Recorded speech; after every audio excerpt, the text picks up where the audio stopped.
Rapradar.com, back with the Guru Part 2. Yes, sir. So you just saying to God, man, I got my ticket. I caught my ticket because I wanted to be safe. You know how that is. You know how the family moves. I'm turning off There's my no phone. guarantees, right? I'm turning off my phone. For anybody that sees this, you call tell me. them, Guru, so I'm not a liar. Just because you may be somewhat cool with Jay, don't mean that you like run around getting free tickets.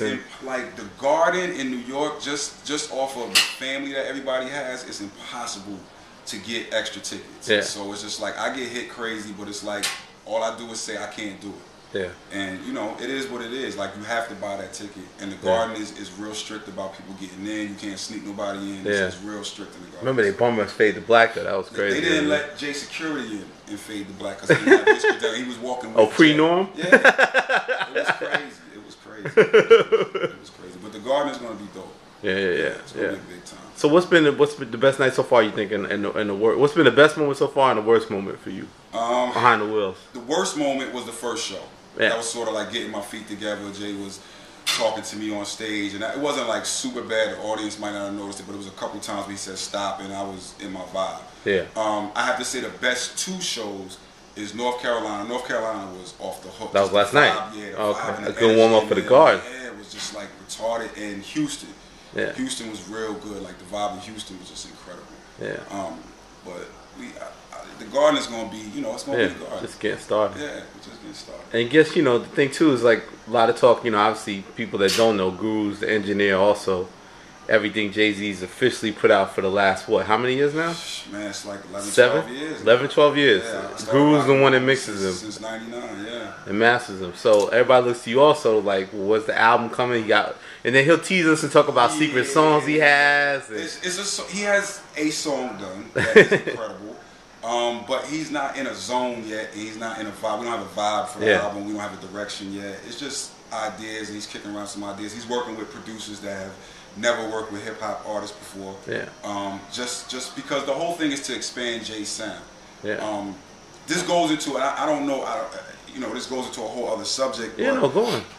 Because I kind of wanted to ask you your feelings about BP3 too, because we never really talked about it. Yeah, I was looking online and I saw where Professor Cornel West was critiquing Jay and was like, you know, Jay don't have no more motivation. Yeah. And I was like, at the same time that I love him and I respect him to the utmost degree, I completely disagree with him. You know what I mean? And I can disagree with my elders and not be disrespectful. Respectfully, I can respectfully disagree because Jay's motivation has always been to expand the culture. His concern, and I hate speaking and tell for his Jay, truth. Yeah, and tell his Jay's truth. mind. It's a couple of things. One, Jay never really lies, right? On his records about his life, who he is, blase, blase, keeping that truth together. Two is to show that a 40-year-old can still be hot in hip hop, which has always been a young man's game. It's never been done. So we're seeing the first Bono of our game. But the real main reason is to expand the culture. To get these people out here that don't know hip hop to understand and respect it on that level, to say we can do Glastonbury and people are going to love it, and they did. So it's just about keep expanding, keep expanding, keep expanding. And when people say stuff like that to me, it's like, do you listen to the music or do you skim through it?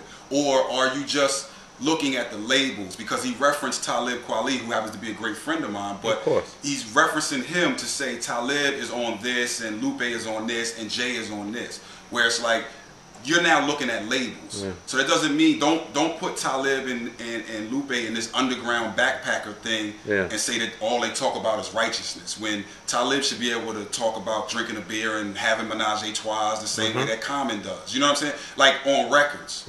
You should be able to touch any subject. And especially with BP3, the subject matters is there. You know, when we start off, what are we talking about? Like, what is rap talking, what are y'all talking about right now? Because I hear nonsense, right? So it's like, no, seriously, it's questioning the culture. What are y'all talking about? Y'all talking about real shit or you talking about rhymes? You know, like, why do you think people feel like that you can't be super duper successful and still be that, still be true to the culture? Like, because I think that's where all the, you know, Mason, this, Illuminati, all those kind of foolery things start from that place. We would have to have a whole other day because I'm one of those people that could really break down to you what the Masons mean and who they are. And I need y'all to stop being scared of secret societies just because they do things in secret. Like, it's really your information. When I say your information, it's Egyptian information. It's about Mason. The word Mason means a builder, someone that builds something. So people put it in that twist because they say, okay, there's no way that a kid from Marcy could be this successful, this long and not have sold his soul to the devil. Yeah. You understand? But it really has to do with standing in your true essence. KRS says that all the time. When you stand in your essence, everything else is easy. So that's the truth part of it. Like, not lying allows Jay to just say, okay, this is where I am in my life. You know, I'm off that. Off that is not like dissing those things. It's saying these are the things that I used to do. But I'm not living. And I'm not on that no more. But we got the Timbs back though. I was happy about that. Yeah. But that's what it is. It's just like people. But I think just the success, because I think Lupe made a comment, maybe it was kind of taken out of context, but he was saying like, I don't want to make 400 million. I don't want to be in this position. It seems like, a lot of times these kids, the new generation, they want to be successful, but they don't really understand. They don't really feel like they can do that and still be true to their essence of who they are. And you absolutely can. Yeah. Right? If you carry yourself in a certain way, you shouldn't be scared of money because the money is just a tool. You know, money can be used for evil, money can be used for good. It doesn't have it's not the root of all evil. It's the root of evil because people fiend for it. But a person with $400 million could, do a lot of damage, or they could build schools, or they could, you know what I'm saying? It's nothing. Jay don't talk about it, but when incidents happen, he reacts to them and never asks for press. So when people are online and they comment, which I never care about, you know what I'm saying?